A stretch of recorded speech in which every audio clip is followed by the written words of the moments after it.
ilmu, tidak hanya pindah. Yang dulunya pengajian sekarang pindah ke Al-Quran. Al-Quran itu adalah menuntut ilmu, membaca Al-Quran, mentadaburinya, merenunginya, sehingga tetap saja di sana ada esensi menuntut ilmu agama. Oleh sebab itulah diantara sebuah kebaikan sekaligus ketaatan adalah menunggu buka puasa dengan belajar bersama menuntut ilmu agama. Pada tahun lalu saya masih ingat, saya juga mengikuti kajian buka puasa di sini. Ya. Ada yang masih ingat judulnya? Tahun lalu ada yang masih ingat judul kajian kita apa? Cinta di atas segala cinta. Tentang Ramadan mengajarkan kepada kita cinta yang di atas segala cinta, itu cinta kepada Allah Subhanahu wa taala. Lebih kita cintai Allah daripada makanan, daripada minuman, daripada istri, daripada bersenang-senang. Karena apa? Karena Allah Subhanahu wa taala. Dan hari ini kita akan berbicara juga tentang pelajaran dari bulan Ramadan. Karena Ramadan ini adalah bulan yang luar biasa. Akan tetapi sebagian orang menjadikan bulan Ramadan adalah bulan untuk bermalas-malasan dengan alasan ngapo lesunian lagi puasa. Enggak ada alasan. Ada sebuah hadis, naumus shaim ibadah, tidurnya orang yang berpuasa itu ibadah. Ini hadis yang dhaif, hadis yang lemah. Gara-gara hadis ini orang banyak tidur dari pagi sampai sore. Pagi kan makan siang tidak lagi, sholat zuhur tidur lagi, sholat asar tidur lagi, sampai buko, alarmnya buko, Allahu Akbar, Allahu Akbar. Ini keliru. Kalau kita menelisik sejarah para sahabat, sejarah para ulama-ulama terdahulu, banyak kejadian yang luar biasa yang terjadi di bulan Ramadan. Di antaranya adalah Yaumul Furqan, hari pembeda, sebuah perang besar yang Allah abadikan di antara perang-perang Nabi SAW dalam Al-Quran. Ada dua. Yang pertama adalah perang Badar, yang kedua adalah perang Hunain. Dan perang Badar adalah satu dari dua perang yang Allah abadikan dalam Al-Quran. Perang yang menjadi tonggak keberhasilan dakwah Nabi SAW. Sebuah perang yang dikenal dengan Badar Kubro, Badar Uzma, yang dikenal dengan Yaumul Furqan, hari pembeda antara keimanan dan kekufuran, pembeda antara kebenaran dan kebatilan, pembeda antara hak dan batil. Ini perang Badar. Ketika apa? Ketika para sahabat sedang berpuasa, perang. Ini enggak ada alasan puasa. Innalhamdulillah teman-teman, kita hari ini berpuasa. Enggak ada. Justru apa? Justru para ulama terdahulu banyak melakukan hal-hal yang hebat. Para sahabat diantaranya menaklukkan kota Makkah pun ketika bulan Ramadan. Bahkan ini puasa Ramadan pertama mereka loh, perang Badar ini. Karena Ramadan itu wajib puasa Ramadan itu bulan Sya'ban, tahun kedua Hijriyah. 1 bulan kemudian Nabi keluar untuk perang Badar. Artinya apa? Biasanya pertama itu yang paling berat, Pak. Apalagi yang enggak terbiasa puasa. Hari pertama itu lihat apa? Kecoa seperti kurma. Lihat karet-karet kuning seperti bihun. Hari pertama berat. Begitu juga sahabat puasa pertama, tapi itu enggak menghalangi mereka dari menorehkan sebuah sejarah tinta emas yang luar biasa, itu perang yang kita kenal dengan perang Badar. Perang Badar, Badar itu adalah sebuah tempat sebuah tempat yang di dalamnya ada sebuah sumur, ada beberapa sumur, ada yang dikenal dengan sumur Badar. Badar itu nama orang dari Bani kabilah Ghifar yang menggali sumur tersebut. Karena itulah wilayah tersebut, daerah tersebut dikenal dengan perang Badar, dengan Badar. Ceritanya begini, Nabi SAW mendapatkan informasi, berita kabar ada kafilah dagang Quraisy Mekah. Jadi Nabi biasa mencegat kabilah mereka merampas harta-harta kaum muslimin yang diambil di kota Mekah, pengen mengembalikan hak, minta hak itu harta-harta kami loh, yang kalian jarah di kota Mekah, yang kalian siksa kami. Sehingga Nabi mengutus para sahabat untuk mencegat kafilah dagang. Ini kafilah dagangnya luar biasa, hanya dikawal oleh 40 orang. Dalam sebuah kisah ada yang bilang 70 orang, sedikit. Ketuanya, pemimpinnya adalah Abu Sufyan, yang nanti akan menjadi orang yang memeluk agama Islam, tapi ketika itu masih jadi gembongnya kekufuran. Abu Sufyan bin Harb, ya, beliau ini datang dari kota Mekah ke Syam untuk berdagang dengan membawa harta yang sangat luar biasa banyak, 1000 ekor unta. Berapa harga unta zaman sekarang? 20 juta, anggap B ya. Anggap B 20 juta, meskipun lebih mahal bisa jadi kan, tergantung untanya, unta apa, ya. Dikalikan 1000 berapa? Berapa? 20 miliar. Apa dak semangat sahabat nih? Harta 20 miliar untuk kebutuhan mereka, karena itu adalah harta-harta kaum muslimin. Enggak cuman 1000 ekor unta, bukan ekornya bae ya. Kalau ekornya bae kate harganya. Unta maksudnya. Kemudian 50.000 dinar. Ibu-ibu, berapa 1 dinar? Jangan tanya dinar. Berapa 1 gram emas ibu-ibu? Malu-malu ibunya. Ya, ketahuan 600.000 Ustaz. Atau kita bulatkan saja 500.000. Nah, 1 dinar itu kurang lebih 4 gram atau 4,25, tapi 4 kita bulatin saja, anggap saja 2 juta Pak, 1 dinar. Kalikan 50.000. No, matematika kamu nih. 50.000 dikalikan 2 juta. Berapa? 100 juta atau 100 M? 100 M. Totalnya 120 M. Apa M? Meter? Bukan, miliar. 120 miliar, harta yang luar biasa banyak. Sehingga sahabat Nabi bilang, yuk kita keluar, kita cegat mereka. Akhirnya mereka tujuannya, ingat, untuk mencegat kafilah dagang Abu Sufyan saja, bukan untuk perang Pak. Pengen cegat, karena itulah ada sahabat yang mulia nggak ikut perang Badar. Di antaranya Utsman bin Affan, jaga istrinya Ruqayyah yang lagi sakit. Akhirnya apa? Akhirnya keluarlah 313. 313. Ya, bukan 212 tapi 313. Ada yang bilang 317, ada yang bilang 319. Lebih enaknya yang mana? 313 saja ya. 313 sahabat keluar untuk mencegat kafilah dagang Abu Sufyan. Berita ini terdengar oleh Abu Sufyan. Langsung dia ambil HP zaman sekarang mungkin ya. Tes Mekah, ya, ada apa? Bro, kami lagi mau dicegat Muhammad bro. Kirimkan pasukan sebanyak-banyaknya di Badar. Oke, siap. Akhirnya orang-orang kafir Quraisy yang mendengar hal ini marah. Enak-enaknya Muhammad mencegat kafilah dagang yang bawa harta kita yang begitu banyak. Ayo semua para pembesar keluar. Akhirnya keluarlah, berkumpullah 1.300 manusia Pak, dari kota Mekah, pengen menantang Muhammad SAW dengan persenjataan lengkap, ya, dengan 100 kuda, dengan 700 unta. 700 unta.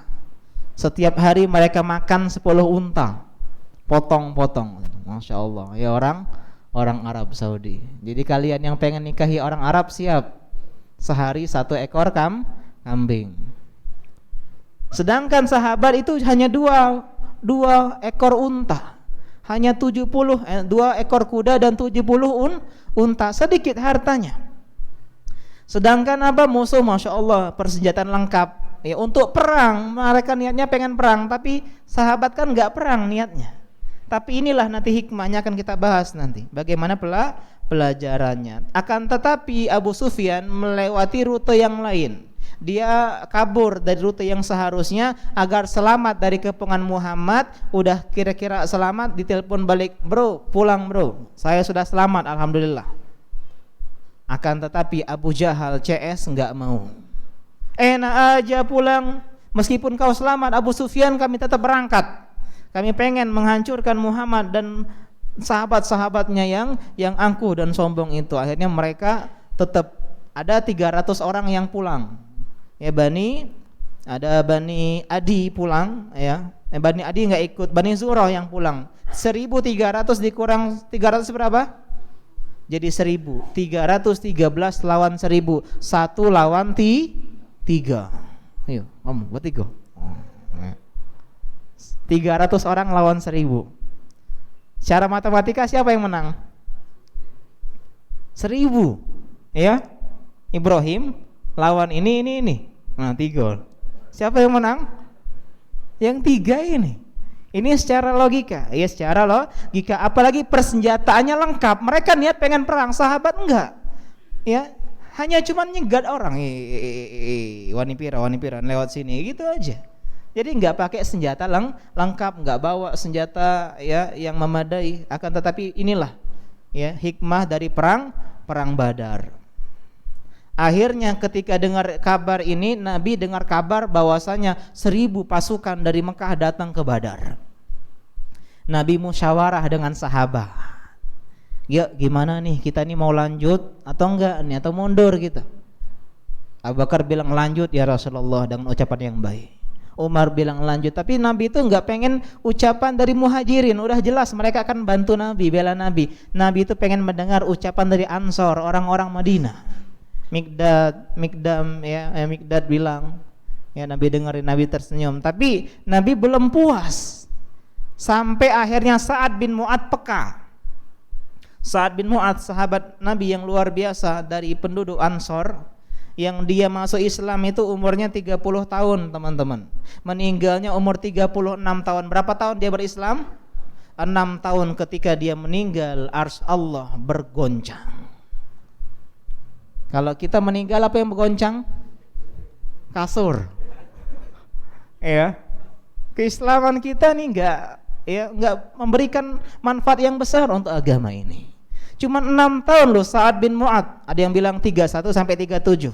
Akan tetapi kematiannya membuat malaikat-malaikat penduduk langit bersuka cita menunggu kehadiran roh Sa'ad bin Mu'ad. Dia bilang, wahai Rasulullah, mungkin engkau pengen mendengar jawaban dari kami. Demi Allah, kami akan selalu membela dan menolongmu wahai Muhammad. Meskipun engkau ya terjun ke dalam samudra lautan, kami pun akan terjun.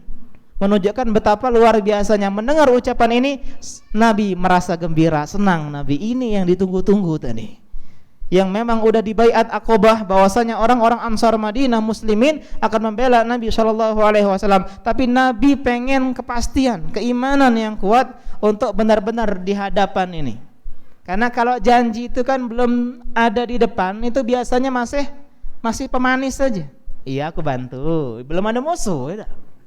Kalau ada musuh, nah bantu beneran atau tidak. Nah inilah keimanan, bukti keimanan.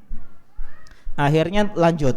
Ini cuman sebenarnya sahabat ini, kata Nabi bilang ke sahabat, kita ini Allah pasti takdirkan bertemu dengan 2 kelompok ini. Salah satu dari 2. Entah itu Abu Sufyan atau nih 1.000 orang. Di dalam hati kecil sahabat pengen milih apa? Abu Sufyan.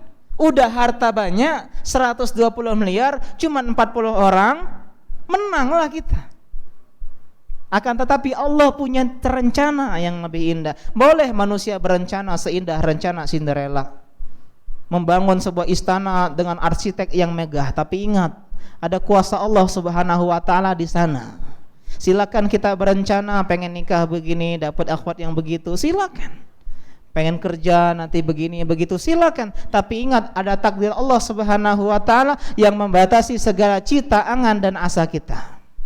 Kalau paham dari kisah ini, kita luar biasa jadi orang yang penuh tawakal kepada Allah Subhanahu wa taala. Akhirnya ya Nabi ketika itu mendekati Badar, Nabi utus Ali, Zubair dan Sa'ad bin Abi Waqqas, ketemu ada 2 orang pembantunya Quraisy. Ya, ditanya berapa jumlah orang Quraisy? Waduh, kami enggak tahu wahai kami enggak tahu. Mereka motong unta berapa kali? Dalam sehari berapa buah? Oh, mereka memotong unta itu 9 sampai 10 unta dalam sehari. Oh, berarti kata Nabi kurang lebih jumlah mereka 900 sampai 1000 orang. Nabi enggak gentar. Oh, ini 3 kali lipat kita ini pasukan. Mereka memotong 10 ekor unta setiap harinya. Ditanya siapa saja mereka? Oh, mereka ada Abu Jahal, ada Walid bin Mughirah, ya, ada Utsbah bin Rabi'ah, ada Syaibah bin Rabi'ah, ada Umayyah bin Khalaf. Kata Nabi, mantap ini. Pembesar semua orang keluar. Tokoh-tokoh pala pecong orang kafir Mekah semuanya keluar kecuali satu paman Nabi. Siapa? Abu Lahab. Abu Lahab dewe ada galak keluar dia. Ya, nanti mati juga Abu Lahab, ya. Ini perang Badar. Sebenarnya secara strategi ini yang lebih duluan sampai ke Badar nanti adalah orang-orang musyrikin, tapi Allah bantu dengan hujan. Hujan tersebut lebat kepada orang-orang musyrikin, lebat. Tapi hujan tersebut gerimis kepada kaum muslimin untuk mereka bertaharah, bersuci, untuk mereka menegapkan langkah-langkah kaki, membuat tanah-tanah Badar menjadi kokoh. Kemudian Kemudian ketika sudah sampai Nabi di Badar, Nabi mengambil sebuah lokasi. Ada seorang ahli militer, ahli siasat perang, ahli strategi perang. Waduh, Muhammad ini afwan nih, Rasulullah maaf nih. Ini kita ngambil posisi ini wahyu dari Allah atau cuman strategimu saja? Oh, strategi saya saja. Oh, enggak cocok Muhammad Rasulullah kalau di sini. Kita ambil saja tempat minum yang paling dekat dengan musuh, ya. Kemudian kita tutup sumur-sumur mereka dan kita bikin telaga sendiri. Kita bikin waduk buatan agar kita punya air biar mereka kehausan ketika berperang. Sedangkan kita banyak stok airnya. Oh, ini ide bagus. Akhirnya Nabi ikutin strategi dari Habbab ibn Munzir tersebut. Kemudian paginya, singkat cerita ini enggak panjang-panjang, kita ambil hikmahnya saja. Singkat cerita, terjadilah biasanya sudah pagi, ini kan malam Jumat ya. Jumat pagi udah bertemu dua pasukan. 1000 musuh dengan 313 sahabat. Biasanya perang itu diawali dengan mubarozah. Mubarozah itu duel 1 lawan 1 duel. Ya, biasanya sebelum perang itu jangan kalian bayangkan perang di zaman sahabat kayak perang Lord of the Ring, jangan. Wow, langsung enggak kayak gitu. Ya. Langsung enggak. Tapi di sini perang, di sana perang, di situ. Jadi terpencar-pencar seperti itu, ya. Terpencar, pencar-pencar. Nah, ketika itu majulah 3 orang kafir, Utsbah bin Rabi'ah, Syaibah bin Rabi'ah dan Walid bin Utsbah. Maju duel 3 orang. Ayo keluar kalian 3. Keluarlah sahabat Ansor, para pemuda. Siapa kalian? Orang Ansar. Kami enggak kenal kalian. Kami pengen orang-orang muhajirin, orang-orang Makkah. Kata Nabi, Hamzah, ya, kemudian Ubaidah, kemudian Ali, ayo keluar. Akhirnya majulah Ubaidah bin Haris, Hamzah bin Abdul Muthalib dan Ali bin Abi Thalib. Maju 3-3. Akhirnya duel lah, ya. Ubaidah lawan Utsbah, Hamzah membunuh Syaibah, Ali membunuh Walid. Ali menang, Hamzah menang. Ubaidah dengan Utsbah ini imbang. Saling kena luka. Akhirnya Akhirnya Ali dan Hamzah membantu Ubaidah dan membunuh musuhnya. Jangan kalian tersepona dengan film Muhammad itu. Enggak benar itu ceritanya. Yang pedang Ali itu ada lengkokan 2 itu. Ya, ada kan, pernah nonton filmnya kan? Ya. Film Muhammad yang dulu ya sudah masyhur dulu. Itu kalau di perang, kalau di kisah itu menang semua 3 orang ini meskipun terluka si Ubaidahnya. Enggak, yang membunuh Utsbah itu adalah Hamzah dan Ali. Ini makin marah lah pasukan, makin marah. Kemudian terjadilah peperangan, Nabi berdoa meluruskan barisan pasukan. Kemudian ada seorang sahabat namanya Sawat, ya. Ketika Nabi luruskan kena kulitnya. Akhirnya apa, dia nggak rela. Ya Nabi, aku nggak rela nih, sakit ini. Kau zalim sama saya. Ya. Wih, kok kayak gitu ya? Pokoknya saya mau kisos Nabi, saya mau kisos. Ya, idah kisos lah. Ya buka baju, Nabi buka bajumu. Kau ini kena sampai kulitku. Akhirnya apa? Nabi buka bajunya, kemudian dipeluk oleh Sawat radhiyallahu taala anhu. Kenapa kau begini? Aku pengen, ini kan perang, bisa jadi saya mati. Saya pengen terakhir kali kulitku bertemu dengan kulitmu. Ya. Sawat idah, aku udah sentuhan dengan Nabi. Zaman sekarang rambut Nabi mencapa bae. Bisa jadi itu rambut siapa? Ya. Hadis Nabi banyak. Hadis Nabi yang bikin manfaat, ada pun rambut Nabi.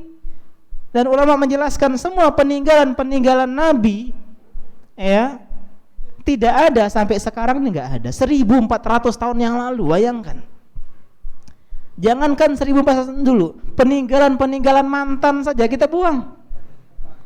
Ya, padahal cuman ketika hijrah setahun yang lalu, 2 tahun yang lalu, udah nggak ada bekasnya. Apalagi nih 1400 tahun yang lalu, rambut.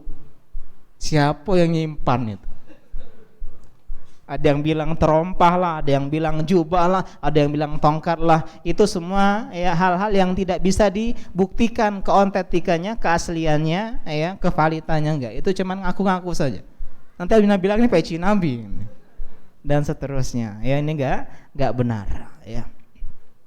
Kemudian Nabi kembali ke kemah dan Nabi berdoa. Berdoa dengan sungguh-sungguh. Malam hari itu sahabat tidur nyenyak.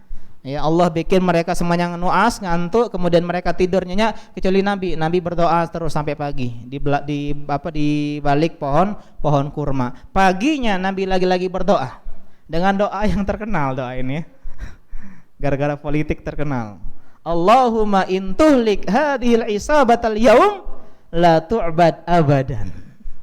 Pernah dengar doa ini ya? Pemerhati politik. Ya Allah, kalau kau tidak menangkan kelompok ini, kalau kau tidak binasakan kelompok ini, meskipun ya kita nggak kontra ya, artian kita berharap tetap yang mana ada yang terbaik, yang dekat dengan Islam, bukan yang dekat ini. Cuman apapun yang terjadi, semoga itu yang terbaik. La tu'bad abadan fil ardi, engkau tidak akan disembah di muka bumi selama-lamanya.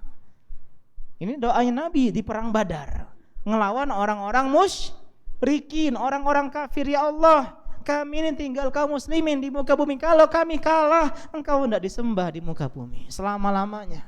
Mendesak. Ini diantara sunnah dalam berdoa, mendesak. Jangan Allahumma firli in syi'ta. Di antara larangan dalam berdoa, ya Allah ampuni aku kalau kau mau. Tidak mau, tidak apa-apa. Tidak boleh nih. Ya, kata Nabi jangan doa seperti itu. Allahumma arhamni in syi'ta. Ya Allah rahmati aku kalau kau mau. Kalau enggak mau udah masalah, no problem enggak. Kita harus mendesak dalam berdoa. Memohon dengan sungguh-sungguh. Ud'ullaha wa antum muqinuna bil ijabah. Berdoa kepada Allah dalam keadaan yakin benar-benar diijabah doa-doa kita. Sampai jatuh ya kain penutup kepala Nabi dari pundaknya, kemudian Abu Bakar datangi, hasbuk ya Rasulullah, cukup udah Rasulullah, kau udah mendesak Allah Subhanahu wa taala. Kemudian Nabi kecapean, tertidur sejenak. Ketika bangun Nabi memberikan kabar gembira, wahai Abu Bakar As-Siddiq, nih 1000 malaikat turun. Sahabat yang paling baik adalah sahabat yang ikut di perang Badar. Ini secara umum ya, adapun secara individunya ya 10 sahabat yang mubasyirin bil jannah. Ada secara umumnya adalah sahabat yang ikut perang Badar. Begitu juga malaikat yang paling mulia dan paling terbaik adalah malaikat yang ikut bantu perang Badar. Kemudian Nabi turun ke kancah peperangan, Nabi terdepan, Nabi mengambil segenggam pasir, Nabi lempar dan tidak ada seorang musyrikin pun melainkan kena lemparan pasir Nabi SAW. Wa ma ramaita id ramaita walakinnallaha rama. Puing. Kemudian akhirnya iblis laknatullah ikut perang ini Pak, nyamar sebagai Suraqah bin Malik. Ketika dia lihat, wah malaikat kabur. Woi, dan kemana kau? Bukankah kau nih bela kami? Woi, aku nih jingo yang kau dak jingo. Ayo. Langsung ayo pergi ya ke Laut Merah dan nyemplung ke sana iblis laknatullah.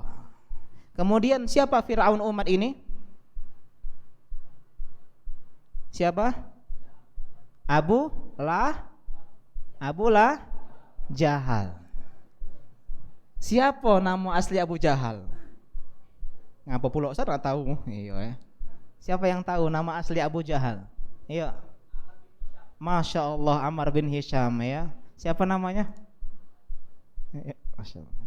Ammar bin Hisham. Tidak keluarga sama Ammar bin Hisham ya? Jangan keluarga.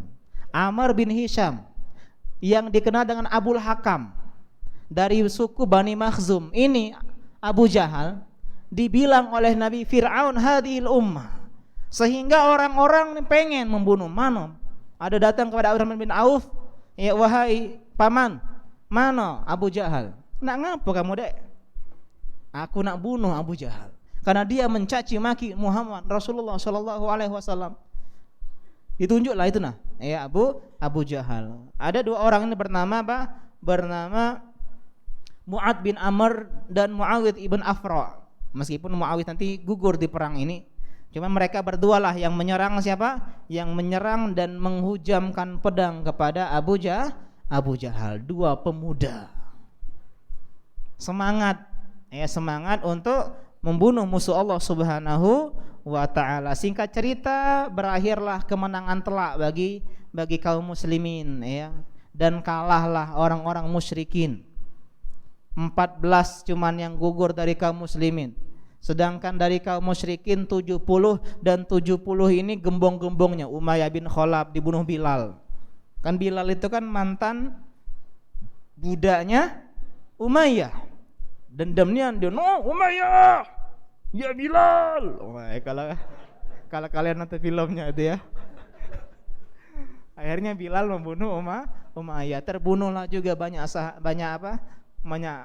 ini musyrikin ya, Syaibah bin Rabi'ah, kemudian Utsbah bin Rabi'ah, Walid bin Utsbah dan yang lain-lainnya, musuh-musuh Allah Subhanahu wa ta'ala. Adapun ya 70 orang lainnya ditawan, jadiin tawanan, dan kebanyakannya dimasukkan ke dalam sumur Badar. Nah, ketika perang usai ya dicari mana jasadnya Abu Jahal. Ternyata Abu Jahal belum mati. Ya udah tinggal nunggu mati aja, sekarat. Ada Abdullah bin Mas'ud radhiyallahu taala anhu, ya sahabat Nabi yang termasuk sabiqin al-awwalin. Beliau yang ngobrol, ya celakalah kau wahai musuh Allah, inilah kehinaan yang Allah berikan, bla bla bla. Yang dipenggallah oleh Ibnu Mas'ud kepala Abu Jahal, kemudian dibawa ke hadapan Nabi. Kemudian Nabi bertakbir Allahu Akbar. Kematian Abu Jahal menghilangkan kesedihan kaum muslimin. Kenapa Abu Jahal ini banyak sekali ya korban-korbannya di kota Mekah. Kenal sama Sumayyah? Siapa yang bunuh Sumayyah? Abu Jahal. Wanita pertama yang syahidah di jalan Allah Subhanahu wa taala, ditusuk kemaluannya dengan tombak oleh Abu Jahal. Kati agu nih. Ya. Akhirnya balasan Allah segerakan untuk Abu Jahal, dibuang di sumur Badar yang bau. Ini singkat cerita ini singkatnya saja kisah perang Badar. Kita sampai jam berapa, Ustaz? Sampai jam berapa? Apa? Hah? Oh, jam 6 kurang 5. Oke. Oh, kurang 10 lah, siap-siap ya. Oke. Pelajarannya kita ambil 2 saja pelajarannya. Yang pertama, dari kisah ini kita bisa ambil pelajaran berharga dalam hidup kita adalah beramal itu bukan sekadar dengan semangat, tapi dengan ilmu. Sebenarnya sahabat itu udah gatal tangannya pengen perang, Pak. Dari sejak Baiat Aqabah di Mina kan terjadi Baiat Aqabah yang kedua. Ketika itu setan Aqabah berteriak, wahai orang-orang penduduk kota Mekah, Muzammam itu celaan Nabi Muhammad ya, Muzammam yang tercela, Muhammad yang terpuji. Muzammam dan para pengikutnya yang keluar dari agama nenek moyang mereka ingin memerangi kalian. Ketika dengar itu sahabat, ayo Rasulullah, ayo sekalianlah, lah bocor rahasia gitu. Wah, buka pedang. Kita datangin Mina biasyafina dengan pedang-pedang kita. Kita tumpahkan darah musuh-musuh Allah Subhanahu wa taala. Semangat, padahal itu masih fase Madinah, fase Mekah. Masih di fase Mekah. Apa kata Nabi SAW? Lah, lam nu'mar bizalika irji'u ila rihalikum. Kita belum diperintah. Enggak benar, cuman modal semangat. Ketika sudah diperintah, baru ketika perang Badar Allah mengatakan, uzina lilladzina yuqatiluna biannahum zulimu wa innallaha ala nasrihim laqadir. Al-Hajj 39 kata Allah, udah diizinkan bagi orang-orang untuk berperang di jalan Allah. Karena mereka sudah dizalimi ketika mereka hijrah ke Madinah, dan bagi Allah sungguhnya Allah akan mampu menolong mereka. Jadi di sini dapat pelajaran kenapa Nabi enggak pernah perang ketika fase Makkah. Kenapa nunggu di Badar, nunggu di Madinah. Setelah Nabi 15 tahun berdakwah baru perang. Kenapa? Karena sudah Allah turunkan ilmu. Ini sebagian kita ini semangat tanpa ilmu, akhirnya rusak yang kita kerjakan. Dakwah tanpa ilmu. Balik-balik pengajian, bapak mulai hari ini berjenggot, cingkrang. Tidak boleh yasinan, tahlilan, ibu pakai cadar. Tentu tendangnya, ya. Kenapa semangat saja nggak ada ilmunya? Tanya kenapa harus begitu? Pokoknya ustadz di pelaju itu ngomong cak itu. Nggak bisa. Ada sebagian yang pengen terjun dalam bisnis, semangat berbisnis bagus, tapi nggak dibarengi dengan ilmu, jatuh ke dalam transaksi haram dia. Semangat pengen nikah. Ketika sudah nikah, andai aku tak menikah dengannya. Kenapa? Modal semangat, gak ada ilmu. Perang ini sedang ngajarin kepada kita. Nabi bersabar 15 tahun. Nabi bisa berperang. Sahabat jago perang. Orang-orang Arab tuh menumpahkan menyelesaikan masalah dengan perang. Ya, biasa perang saudara. Kalau ada apa-apa perang, sehingga mereka ahli perang.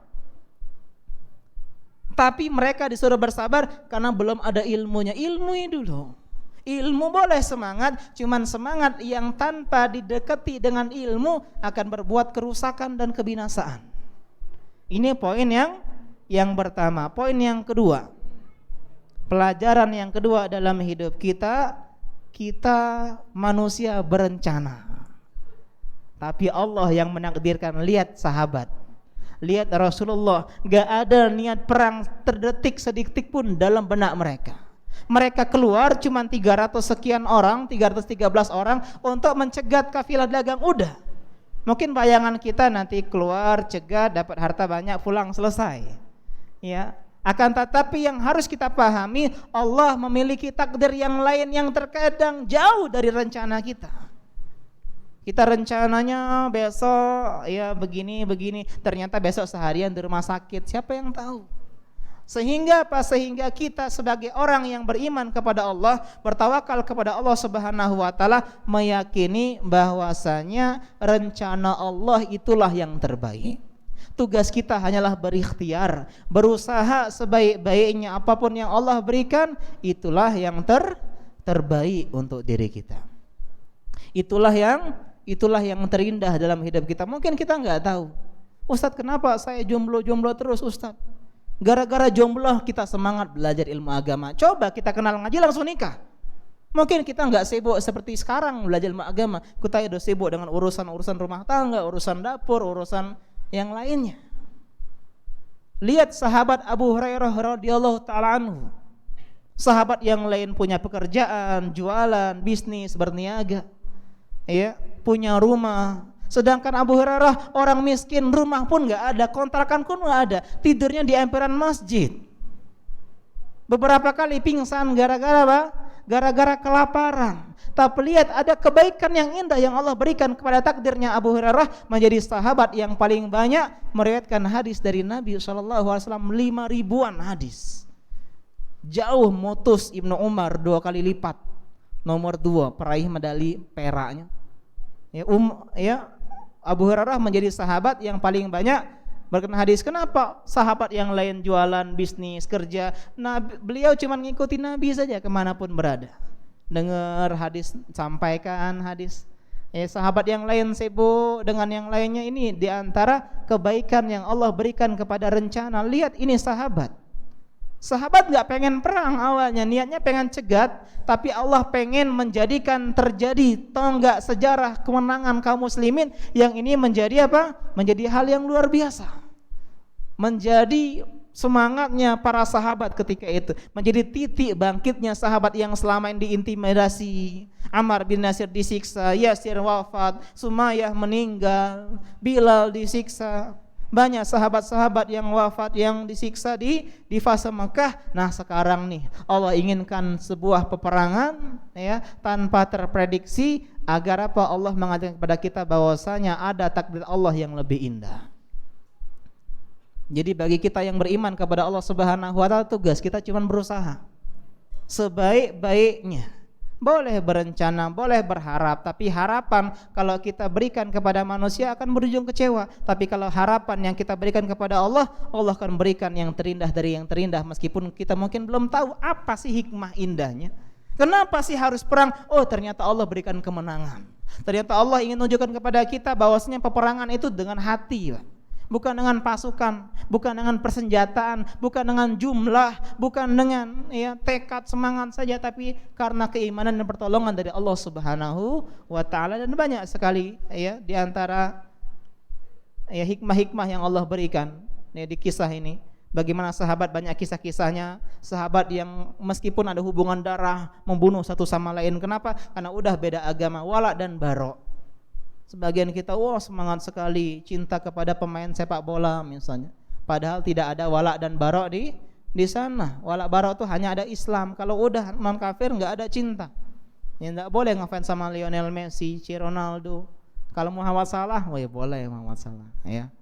Kenapa? Dia muslim meskipun nggak layak untuk dicintai, karena termasuk orang pemain sepak bola yang dicintai adalah orang-orang soleh, para asatizah, para ulama. Ini diantaranya. Ini diantara hikmah yang bisa kita petik. Cuma 2 saja kita cukupkan. Yang pertama, beramal harus dengan ilmu, tidak hanya dengan semangat saja. Kemudian yang kedua, berencana. Boleh kita berencana, tapi ingat ada takdir Allah Subhanahu wa taala. Saya dapat pelajaran ini ketika belajar bahasa Indonesia SMA. Saya masih ingat kisah itu, cerpen, tentang seorang yang tamat merantau kuliah. Dia naik kereta, dia berencana, saya pulang nanti akan melamar si fulana, akan bekerja di begini, akan begini. Wah, udah Masya Allah, udah bagus sekali rencana yang dia agendakan, indah. Tapi ternyata kaitannya apa? Keretanya kecelakaan dan dia meninggal. Inilah Nabi pernah menggambar sebuah garis, dan di dalam ada kotak. Nabi garis. Apa garis ini? Garis ini adalah angan-angan manusia. Pengen kayak gitu, pengen kayak gini, tapi yang kotak ini adalah ajal yang membatasi. Sehingga terkadang ada yang cita-cita yang kita ingin hendakin, Allah enggak ada tertutup dengan ajal, atau tertutup dengan hal-hal yang lain. Karena itulah ingat selalu firman Allah Subhanahu wa taala, wa asa an takrahu syai'an wa huwa khairun lakum wa asa an tuhibbu syai'an wa huwa syarrun lakum wallahu ya'lamu wa antum la ta'lamun. Bisa jadi rencana yang kita inginkan, yang kita idam-idamkan, yang kita angankan itu enggak baik untuk diri kita. Allah jauhkan angan-angan tersebut. Saya pengen kuliah di kuliah ini favorit, pengen kerja di kerjaan munafik, pengen kaya raya, pengen begini. Ternyata kalau kita dapat itu semua, kita jauh dari Allah Subhanahu wa taala. Dan belum tentu rencana yang kita enggak suka. Nabi sahabat, kita kan enggak siap perang ya Rasulullah. Dalam hati mereka, kecil mereka milih ketemu Sufyan aja lah, Abu Sufyan bil Harb sajalah. Enggak ada sedikit, dan mereka enggak siap perang. Tapi apa? Bisa jadi yang kita benci, yang kita nggak suka, kemiskinan kita, ya, kejombloan kita, atau hal-hal yang menyakitkan dalam hidup kita, ternyata ini yang lebih bikin apa? Bikin hikmah indah dalam hidup kita. Kalau udah punya prinsip ini, bahagia apa? Apapun yang terjadi, mau Allah berikan bahagia maupun duka, tawa maupun air mata, semuanya akan mendekat kita kepada Allah Subhanahu wa taala. Kita paham, inilah yang terbaik yang Allah berikan kepada kita. Jadi ini pelajaran dari perang besar yang terjadi di bulan Ramadan, ya, perang Badar yang terjadi di Ramadan tahun kedua Hijriah. Semoga Allah Subhanahu wa taala menjadikan kita adalah hamba-hamba Allah Subhanahu wa taala yang tidak hanya mendengar sejarah, hanya cuman mendengar sebagai wawasan saja, cerita atau hal-hal yang kita dengar dengan telinga dan kita baca dengan mata kita, tapi menjadi sesuatu yang benar-benar terpatri dalam jiwa kita. Kita ambil pelajarannya, kita ambil kisahnya, kita menjadikan orang-orang yang menjadikan sejarah untuk kita, ya, ambil pelajaran agar kita tidak terjumus ke dalam kekeliruan yang sama, atau kita bisa menjadikan lebih baik lagi. Jangan terlalu sering lihat ke belakang. Nabrak, kita naik motor lihat spion terus, tapi kalau nggak pernah lihat sejarah, naik motor nggak pernah lihat spion ke belakang, kita akan apa? Akan mungkin diserobot dari samping, kita nggak tahu ada mobil. Sehingga penting kita melihat sejarah dan mengambil pelajaran-pelajaran yang sampai sekarang tetap kita bisa ambil pelajaran tersebut. Ya, mungkin itu saja bisa saya sampaikan pada kesempatan berbahagia ini. Semoga Allah Subhanahu wa taala menjadikan kita adalah hamba-hamba Allah Subhanahu wa taala yang bisa mengambil pelajaran dari segala apa yang terjadi dalam kehidupan kita dan kehidupan orang-orang sekitar kita, menjadikan orang-orang yang peka terhadap tanda-tanda pelajaran yang Allah berikan dalam hidup kita. Ini peringatan, ini nasihat, ini teguran, sehingga kita menjadi orang-orang yang semakin dekat kepada Allah Subhanahu wa taala. Dan sebagian nasihat teman-teman, tahun lalu 1439 Hijriah, kita mungkin pernah buka puasa bareng orang-orang sekitar kita, sahur bareng sama orang-orang, i'tikaf bareng, baca Quran bareng. Akan tetapi Ramadan ini mungkin mereka sudah enggak ada. Allah panggil, ya, keduluan ke alam barzah. Nah, bisa jadi ini Ramadan terakhir kita. Ada berapa hari yang lalu seorang istri sahabat kita yang ternyata enggak sampai 30 Ramadan udah tiba ajalnya. Dan kita pun belum tentu ketemu lebaran, Mbak. Kadang kita ini ketika tanggal 1 Ramadan, yes, 29 lagi lebaran. Nah, lebih siap menanti lebaran daripada memaksimalkan bulan Ramadan. Coba anggaplah ini Ramadan terakhir kita. Sholli sholatal muaddi, sholatlah seperti sholat orang yang mau berpisah, sehingga kita maksimalkan Ramadan ini. Jangan berangan-angan tadi, angan-angan, ya, rencana. Oh, Ramadan tahun depan aku, jangan tahun depan, tahun ini. Ya, karena kemarin itu sudah jadi sejarah. Tahun depan belum tentu, Ramadan ada 3, Ramadan yang berlalu gak akan pernah kembali. Ramadan yang tahun depan belum tentu berjumpa dengan kita lagi. Ramadan sekarang ini nih yang Allah berikan kepada kita hadiah, nikmat, karunia Allah Subhanahu wa taala. Semoga Allah jadikan kita adalah hamba-hamba Allah yang bisa maksimalkan Ramadan tahun ini menjadi Ramadan terbaik dibandingkan Ramadan-Ramadan kita yang sebelumnya. Subhanaka Allahumma bihamdika asyhadu an la ilaha illa anta astaghfiruka wa atubu ilaik. Wassalamualaikum warahmatullahi wabarakatuh.